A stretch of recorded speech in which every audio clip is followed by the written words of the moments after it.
afternoon, ladies, gents. Welcome back to episode 7 of Off Market. We're really excited to have Laurie Curtin of Deathridge Groves here as our guest today. She's going to be talking to us about Hilton later on. The boys have been getting a little bit heated before the show, so we're in for a treat today. We're rolling, Jess. In for a treat. It is hot. Yeah. I'm warm. Short it's warm fuse here. Yeah. Before we kick off, I want to give a quick plug because I know it's hard for some people to watch the whole show visually. We do have a podcast. If you prefer to listen, search Off Market Perth wherever you listen to your podcast, and you can listen to all the goodness here. You won't be able to see Ross, unfortunately, but you'll be able to hear him. Probably more enjoyable. That's how I've got a good face for radio. Heads for radio. Heads for radio. So to kick us off today, Roscoe, last time we spoke, you were pumped about some auctions. Yeah. Tell us all about it. And Jess didn't disappoint. Probably just to drill it all down, had an auction. It's a wonderful story, actually. The auction was for Aaron Green at Real Market North Coastal. That was in Sorrento. Some lovely people. You know, the MS lottery that they run every year? People in their 80s, they won the property last year. Wow. Bless. Yeah, it was really nice people from Armadale. And so they moved up to Sorrento. And deals into the whole thing of change. They moved from all their life in Armadale, went up to Sorrento, and just have to go back to Armadale where their life is. Two-story, two-story home. I don't think they've ever been upstairs because their health is not that great stairs. So, and when I sat down with this lady during the week before the auction, and I said it's a beautiful, and it's a beautiful home. She said, look, I just really want a family that this home was built for to enjoy everything it represents. And it's just brings a tear to the eye, doesn't it? And we said, okay, well, and we're talking about sort of reserve prices and stuff. She said, well, at the end of the day, she said, I paid $100 for it, for the price of the ticket. Now, that wasn't reserve price, but it was just her attitude, I thought, was just so Did they fantastic. move back to a home in Armadale like they came from? No, they rented that and they've bought another property down that neck of the woods. Anyway, went to auction. House was absolutely just chock-a-block full of Can I people. quickly ask? Yeah. They're pretty detached from the outcome. Reasonably. Yeah. When the agent sat with them, was that an obstacle going to auction? It actually was. It's a good question, Shane, because one of the interesting things... Because Armadale's not an area that they probably would have seen too many auctions happen. But Sorrento is. It is, yeah, exactly. But they're taking the auctions back to Armadale and Gosnells and those sort of areas, mate. Okay. But at the end of the day, no, it's true. One of the conversations was to make sure that we protected the seller to get the best possible result, as opposed to, oh, look, we won it, let's just sell it. Yeah, that's right. So That's we had right, a bit of a reverse sort of discussion, actually, which was nice. But, on the day, house was full and, yeah, good competition, 3 strong bidders, and sold for $1,210,000 under the hammer. Oh, well done, Ross. So it was a fantastic result That's for a nice all parties. So story. it was actually really an unusual Beautiful. story. Were they nervous? The sellers? Yeah. No, they're pretty calm, mate. Yeah. It's like if I'm Either that way, they're winning. Mate, if I'm sharper on point when I'm that age, if I get to that age, I'd be pretty damn happy, I've got to tell you. That's lovely. Yeah, it was awesome. great. Good Lovely, story. lovely. Beautiful. Yeah. So still seeing some good positive, I'm hearing lots of positive things, lots of buyer activity from kind of, All over. we're building Yeah. momentum. Yeah, I mean, stock shortage is for a lot of areas, but big numbers through, good results, so it's great. Excellent. Definitely. We had the REA breakfast, had their head economist come over, and they were talking about general market. Overall, they think it's going to be really positive this year. As we know, the further you go out, it's still a bit of a lag. But really interesting, we've spoken about this before, we're down to about 12,500 properties. Yeah. If you took out that hangover, that negative equity, it's a really good market. It really is. But unfortunately, a lot of people can't move, even though they want to. But if you actually look at the data on average days, it is coming back. What were we had David James in the other day, and he was saying 12,000 on market, but then he was doing the sums and going, take off 3,000 for land, take off, and the actual number that he got to, we were like, whoa, it is really, really Well, we got down to low. 3,800, I think, in the peak of 2006, 2007. Average days got down to 14. Yeah. Sadly, that was when I came in the industry. It's pretty hard to get listings. And then we got up to 18,000. So supply and demand, it sounds clock. boring, but it's true. It's the basics of all economics, isn't it? And we should never ignore it. Beautiful. All right, guys. Yeah. We're going to jump straight into the real press. He's winding me up. It's like... Someone has to. Ding, ding. You run the show, so... Thank you, kindly. Real Press, Shane, you sent an interesting article through about price guides on homes. Yes, well, lack of. So this is Domain, so it's a Sydney or East Coast based article, but I have seen, I think it is possibly on the rise here as well. Definitely. And I guess this is talking about why agents are increasingly leaving properties without a price guide. And also how it can ruffle the feathers of buyers. And we've spoken about this obviously off air. My gut feel is process is everything. Price sometimes can restrict a market from thinking they can achieve something because of what it's been put on for. But a process should always get the best result. The process of having no price, I think in an area where there is a limited supply or you have a unique property where for us to, I guess, ping it down to $1 is pretty hard. I think it's a great method. But I think you have to have a time frame of which you get the inquiry, work with the inquiry, the buyers. Most of these buyers, what agents forget is we haven't been through every listing in an area. If you've missed out on a listing, you typically don't go through again. Buyers have. So to get them through and then have that feedback and work for your seller, you can really very quickly, 7 to 10 days, work out very quickly where the property sits. Where I find it does come unstuck is, unfortunately, some of the weaker agents that aren't willing to have that tough conversation, knowing an owner paid $450 and it's probably worth $400. Look, we'll put offers and then we'll beat you down. The properties I'm seeing sell for the least in this market or any market are the ones that started way over. And they've chiseled away. And by the time it's got to that point, lack of urgency, lack of buyers left has resulted in the property being undersold. So, tell me about, like, in a first home buyer's area, right, where the first home buyer might have done all of their research and they kind of have an idea, but they might not have the confidence to go in with a price. Or how does it affect their, the unfortunate bit about that, it's a really good, I guess, point you raise. If you're not having a price, and let's just say, and I use an example, we'll say Belmont, the apartment market. Now, I would say right now there'd be 70, easily 70. Let's say 8 are selling a month. If we put offers and there's enough of the exact same thing, built the same age, typically same finishes, I don't need to confront or get in touch with the agent. I can just click on something else. And I liken it to years ago. I'm not sure if you remember. You definitely would remember, Ross. But you remember when your parents, you drive through a car yard, past a car yard late at night, and there'd be people looking at cars. Now, because you don't want to be harassed. They don't want to be harassed. Now, they don't need to do that.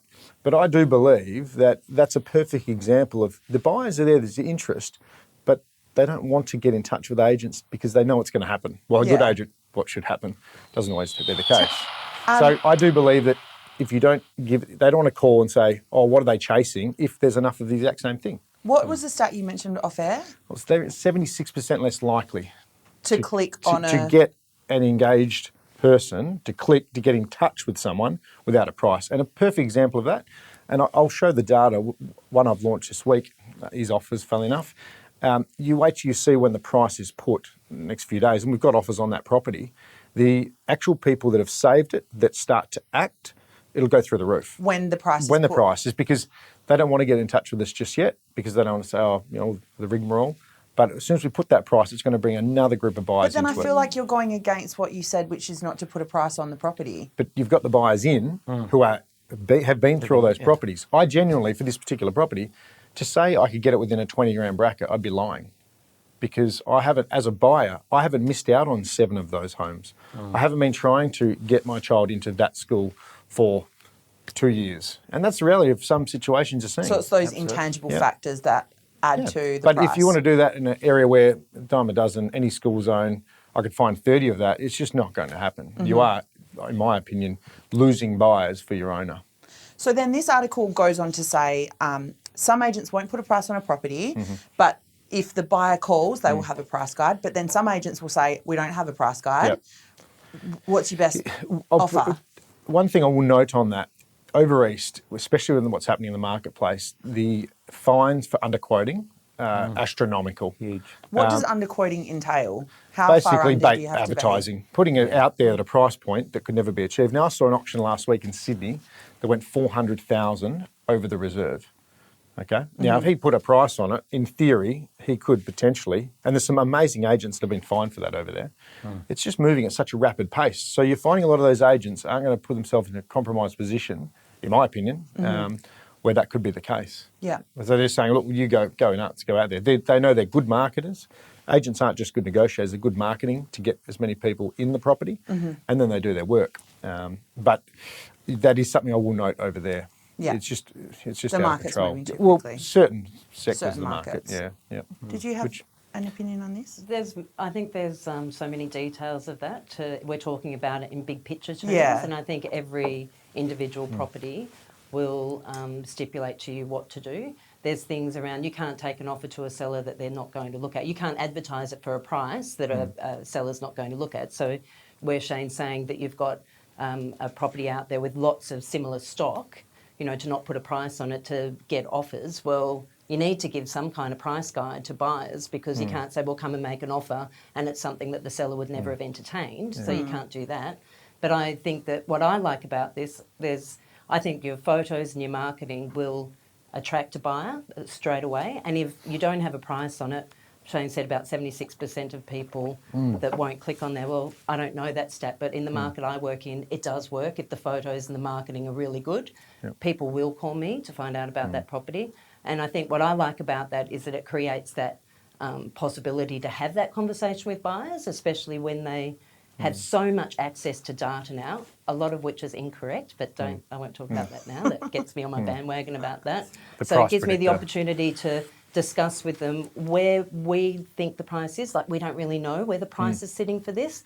We think it might be here, but I will present all reasonable offers to my seller. And that also starts that relationship I have with that buyer, because I'm telling them why I'm saying this. So automatically it sort of creates an element of trust, I think, as well, that it backs up what I'm saying, that I'm not just putting it out there where they might feel misled, that I'm saying, come along, the range is between 400 and 500, and then they come along, make an offer of 400, and it gets rejected, or it's counted at 480 or something like that. That just puts them offside. How many, is it Hilton? Yeah, So- Fremantle in general, okay. but my So if we market share say is in Hilton, how many properties are on the market today? Today, there's only probably about 15 at the minute.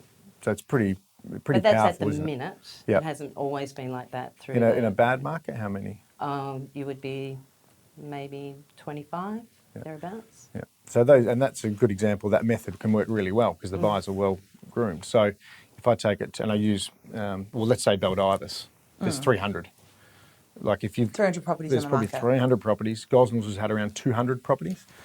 If they would just move on to something else. But in an area like that, the buyers know good value, and they would have been through everything. They've looked at the sales evidence. I think the sales evidence, one thing, what I think you're alluding to, that price predictor we see so often, which is horrible. estimate. Yeah, because again, I've gone over this too many times, but if you've renovated your home, you don't ring the data company and say, just, I've just put in your bathroom in, do you just want to lift that? They just don't know, that sort of thing.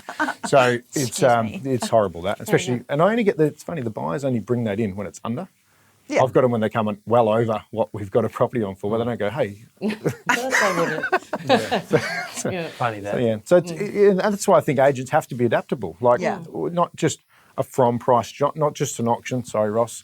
You do have to look at a property and go, okay, what are we going to do as a process to make sure that there's no way in the world, if there's a buyer out there that making a list of 5, your home is not going to be on that.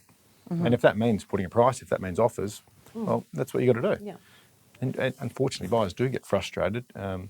Why is it increasing? I'm conscious of our time, but why do you think it is an increasing pricing method to say offers or, I Because of genuinely the changing believe because market. how the reach you can get through social media, through all that activity condensed so quickly, you can just work it out so much easier now in the first 7 days, as opposed to having to do 15 home opens to realise, we're figure probably it off out. the mark. Yeah. You're getting 10,000 people see a property in 10 days, and you've had a. So you think a lot of properties that are put on the market without a price guide, within a week they probably have one? I genuinely think in a week's time, Yeah. you will, from speaking to buyers, and I think the owner has a gut feel too. Between that, you can ascertain it pretty quickly. Yeah. Perfect example. If you get 30 people ring up, you tell them the price, and not one comes to the home open. Well, there's a good start. Yeah, that's a sign.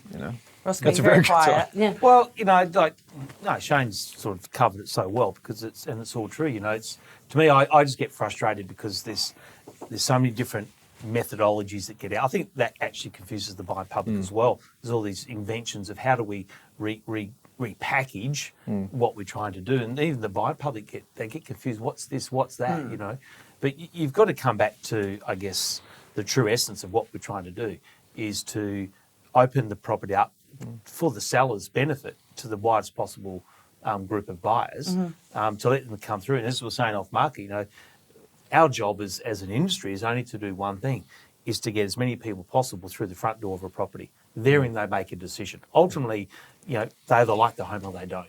Our job then is just to work through the negotiating part, really. And the more that we can help navigate people through that and remove, because when we go shopping for something, you know, the first thing that, and whether it's online or you walk through Harvey Norman or whatever, and something attracts our eye, the first thing that people they'll discount with or proceed with is based on price. You know, so it is a very big topic, and that's why, you know, without tongue in cheek, that's why I'm such an auction advocate, because at the end of the day, one of the things, forget whether you like auctions or you don't like auctions, there is a universal acceptance that when something is being auctioned, whether it's a motor car, some art, you know, a Monet piece of art, whether it's wine, whether it's real estate, whether it's furniture, there is a universal acceptance that an auction is there to establish the price. That is a fact. Anything else, in my opinion, is just a hybrid of people trying to pick little bits out of an auction to try and make it work. Now, if you walk down the main street, you walk down the Hay Street Mall, and you stopped 1,000 people and said, "Can you tell me what an auction is?" They'll go bang. If you went down the Hay Street Mall and you said, "Oh, what's a set date sale, or what's a end date offers, or this," they go, "What are you on, drugs?" You know, it's you're right. It's And like, I really? hope, one thing I hope which agents start to do is I feel sometimes an agent can use a certain method of sale to get around having the conversations they should be having when they're listing a home. But unfortunately, if you go, "Oh, look, we'll put offers and then we'll come back and we'll beat you into this price," which is probably what you knew at the first stage, that's when I get a bit concerned, because it certainly has a method of sale. It does work. But if you're just doing that because you don't want to give your owner a price because they might not choose you as an agent in a certain area where, you know, because you don't want to lose that listing, that's when it can be dangerous, because I do believe you can lose money for your seller by not using the right method. Yeah.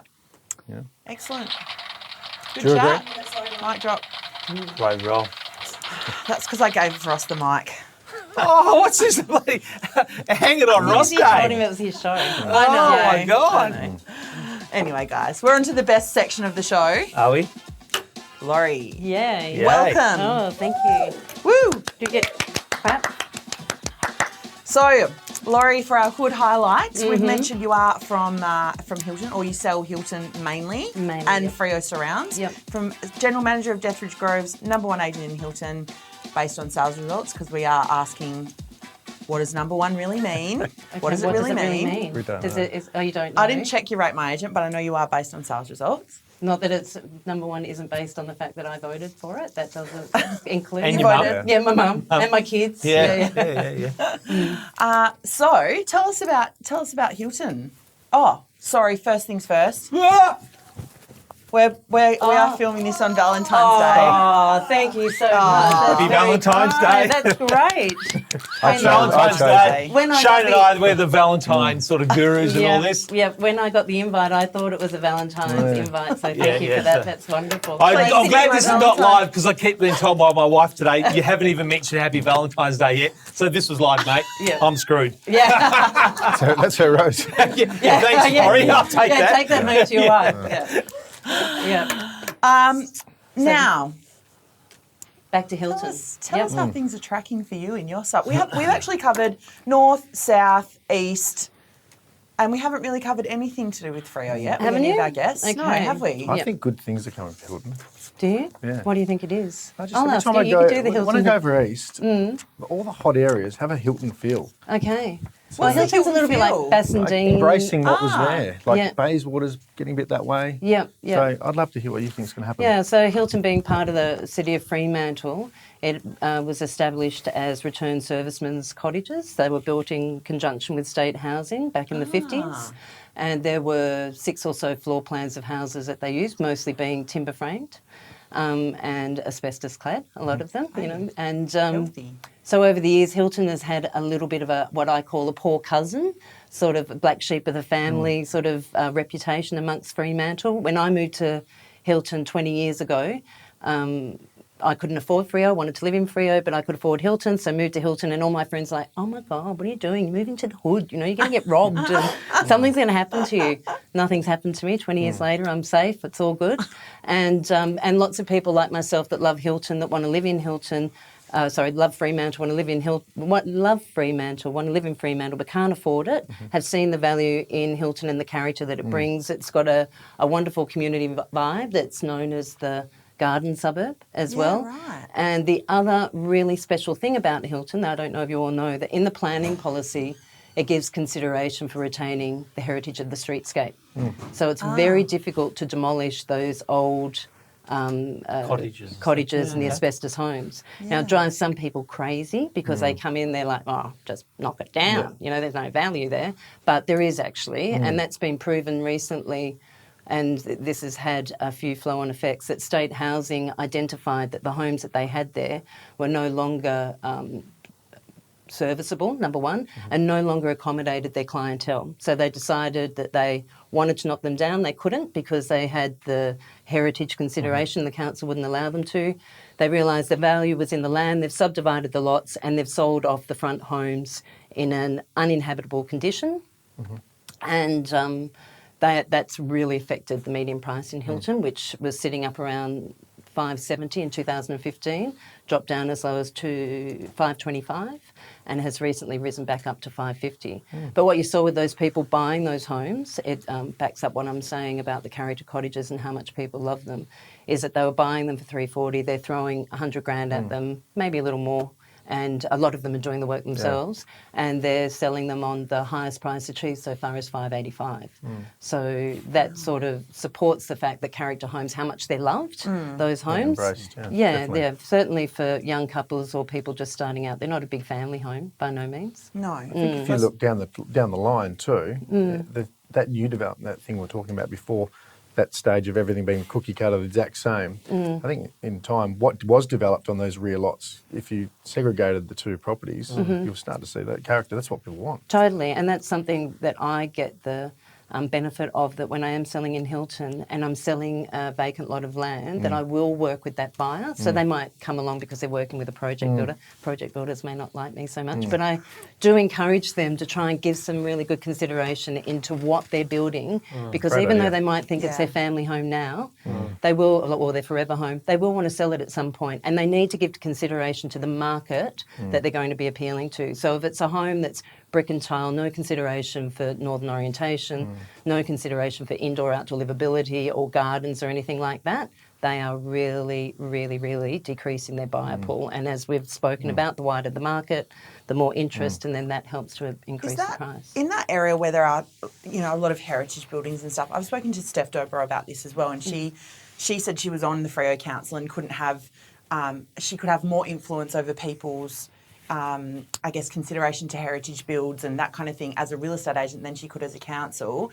A lot of the agents in your area, do they kind of act in that way, of a consultative way that you've just said that you would with potential builders? I can't speak for other agents as such. I know that at our agency, that certainly the other reps do, and the fact that we all live in Fremantle and, we love the Freo lifestyle. We're all quite passionate about it. It's such a unique little area. Yeah, so we will work with people on that, and that also brings us back to the market in Fremantle as well, because it is a unique area. It does have a very diverse and eclectic mix of housing, so it attracts so many different buyers there, and it's something that through all the different market conditions always manages to slightly hold its own.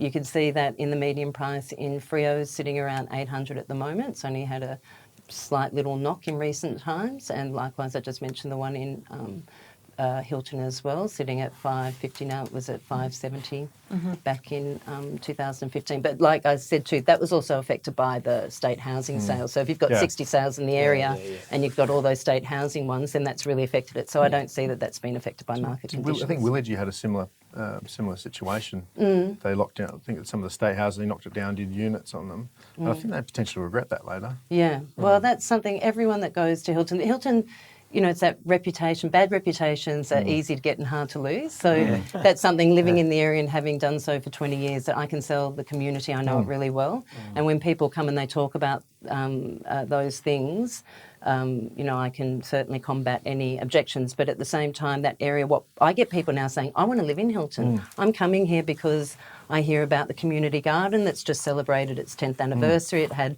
Costa come from Gardening Australia, came over from over east to celebrate that.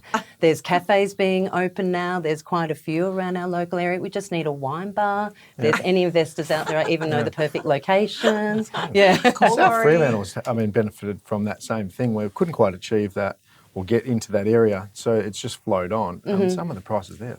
It's amazing though, isn't it? Yeah, median price no sitting just above $1 million. Yeah, it's just crazy. So, but you brought up a really good point, and I say it a lot to my first home buyers, and they come in, they bring mum and dad, and I'll say to them, look, I know this is your first home, but ultimately, even though we get paid when people sell, have the mindset that this is potentially your first investment property. And like you say, if you go and do those things, you will be impacted later. You don't feel it at the time because it's not going to affect you. Yeah. But it is a big decision, especially if you are building or renovating. Yeah, for sure. Well, you it all see the that time. with the investors too. Not that there's so many now in Hilton with blocks to subdivide. Yeah. Those large lots are becoming few and far between. But when they do, people have thought, oh, wow, everyone loves a new 4x2. We're going to squeeze that on the back here and we're going to make lots of money. And then meanwhile, I'll go and that will come on the market and I'll list a character home and the character home will sell like that every time. Tash Wilburn said the same thing about Vic Park. Yeah, exactly. Yeah. She did. It's continuing to be that way because you can't make more of it. No, exactly. Once you get rid of it, it's gone. And one other question,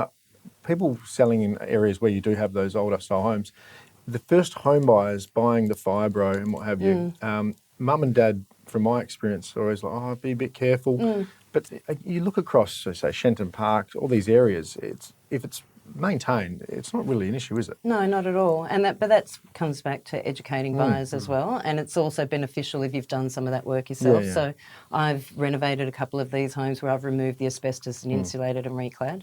So you're not only adding value to the home, which if you just did that and nothing else to the home, put it back on the market, I will get you that investment of doing that. But also what you're doing is improving the livability of it. So it's going to be warmer in winter, cooler in summer, heating costs, all that sort of thing. But people immediately become very worried about all of that. So that's just something else. Sometimes, it'd be great for people to see what we have to do behind the scenes. It's not just doing the home opens and looking pretty and getting the offers. It's all this education behind the scenes as well. Yeah. You don't go to home opens in asbestos suit for those ones. That's nice. Or have them hanging at the door for everyone to put on as they walk in. No. Yeah, I agree. That's good.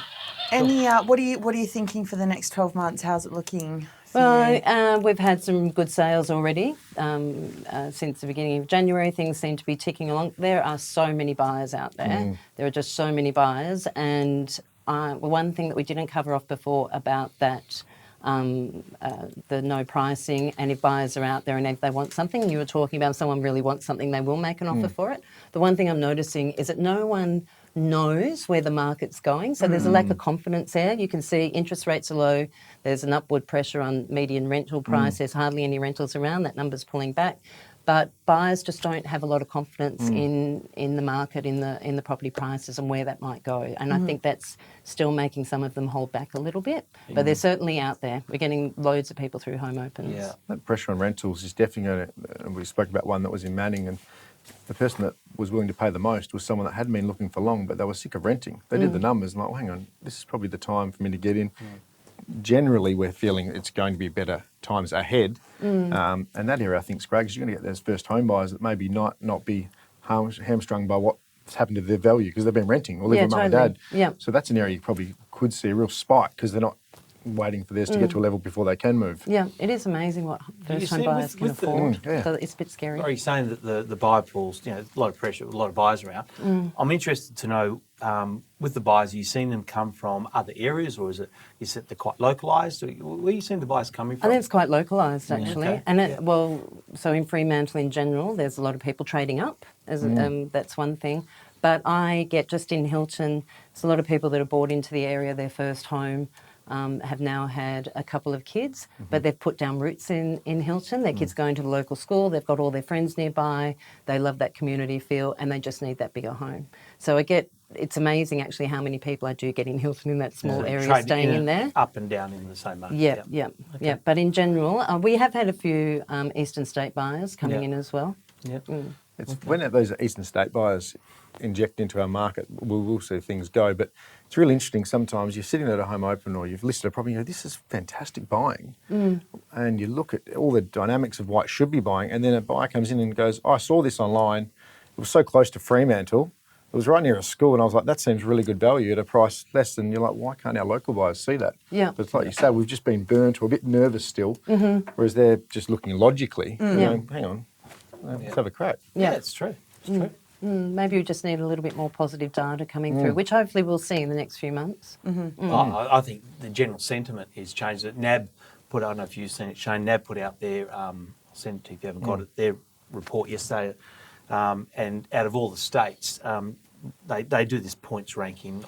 I don't fully understand how they do it. I did see this, yeah. Yeah, and Western Australia has a points ranking of 78 for the year ahead, and that points rank versus New South Wales and Victoria were in the 50s and early 60s, and that ranking is a confidence ranking of how positive people see the economy in general, and then also they specifically talk about the real estate market. So Western Australia, from just a general confidence and sentiment point of view, from a NAB report point of view, for the year ahead is very strong. Okay, So beautiful. let's face it, confidence is such an important influencer of what economies do. You don't want to be the only one there feeling, am I the only idiot seeing value?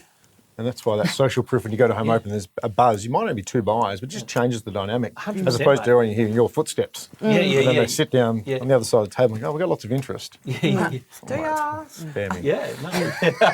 Yeah, I love that. All right, beautiful. Roscoe. Oh, is it okay if I speak? Well, It seems to be a bit of a bash on me today. today. Are we talking food in this one? Is that crept back in? Yeah, I dropped Can't you wait last to week. hear your Yeah. this one. Well, being the Freo sort of that's gal, very mate, we've got good. to ask the food question. Definitely. Okay. Look, I'm getting the look. My God, I get the look at home and I get the look here. All right. Okay, so Laurie, we asked some very important, deep, gnarly questions. Yeah. Get to the heart of what it's all about. Okay, go. Question number one. Yeah.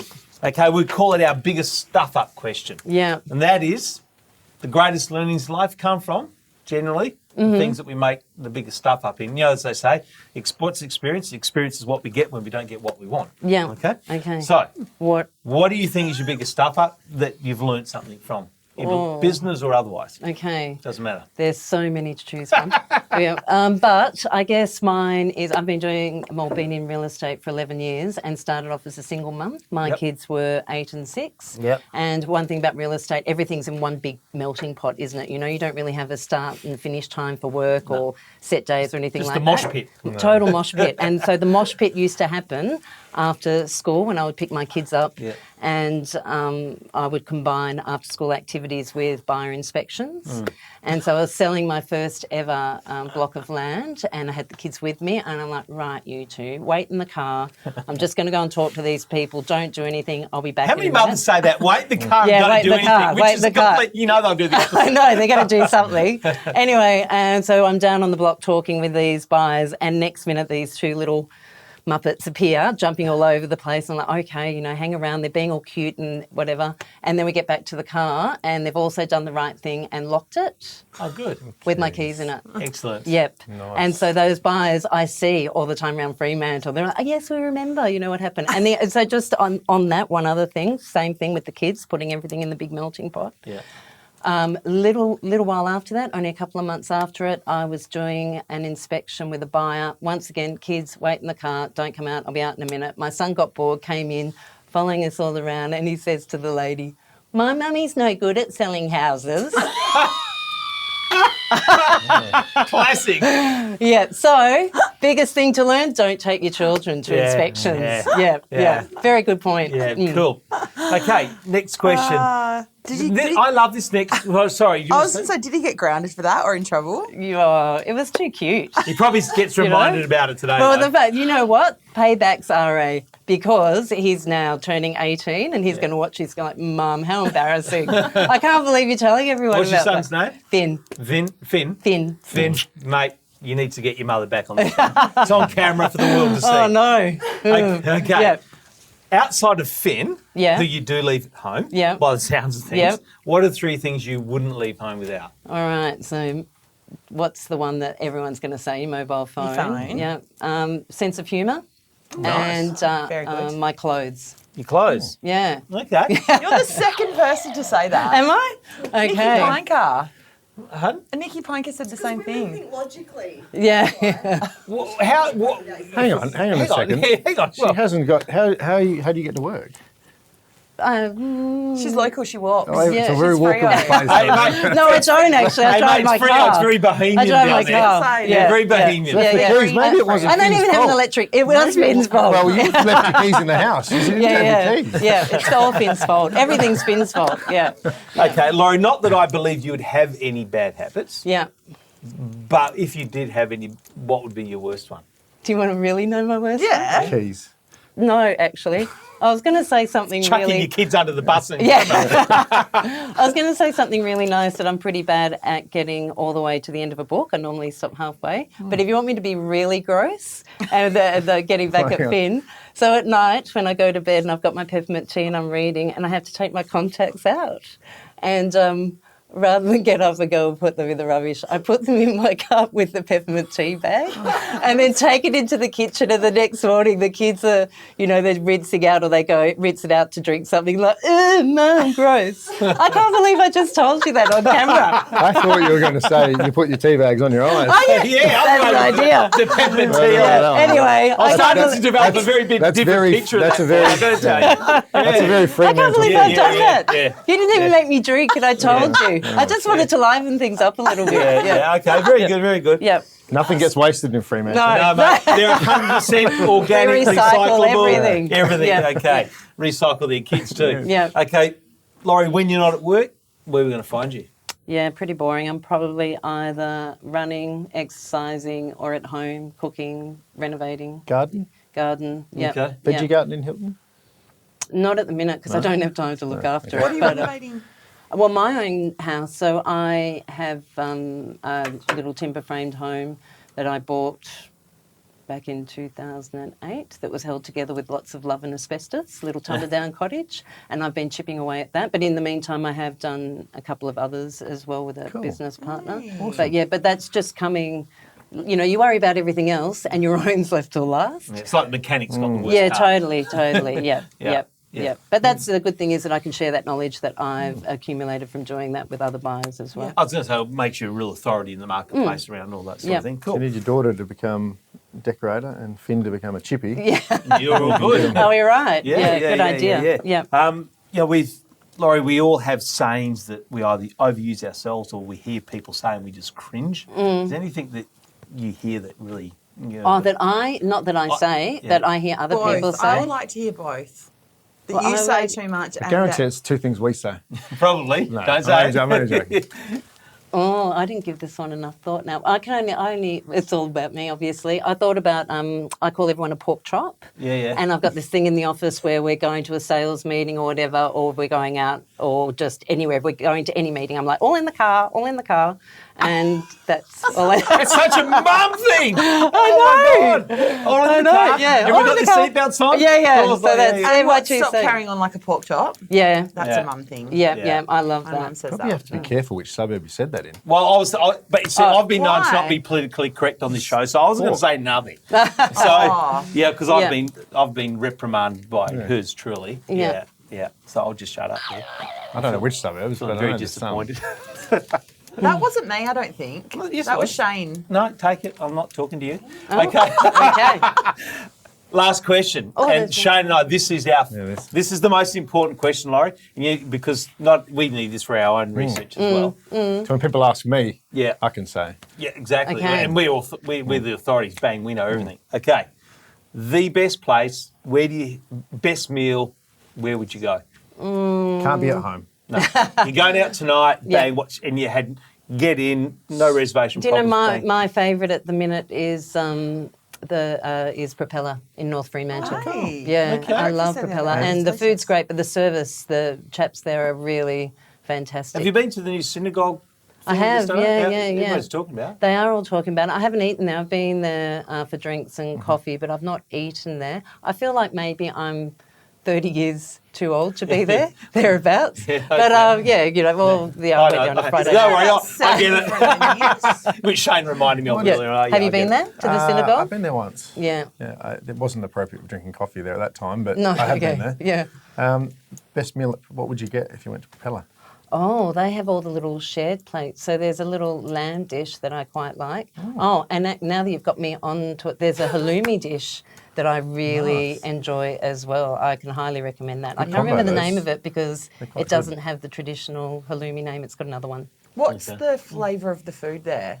What's the cuisine? It's a bit Middle Eastern. I was going to say, is it Middle Eastern? Yummy. Probably like Yeah. aeroplane food, actually.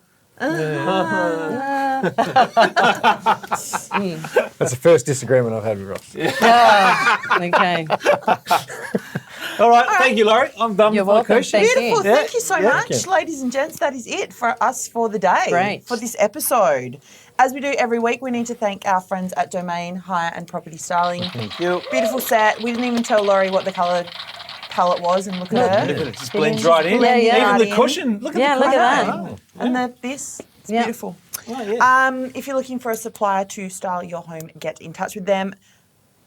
Don't forget about the podcast if you've made it all the way through. Much safer listening to a podcast. Yes. Yeah, you can- Yeah. Yeah.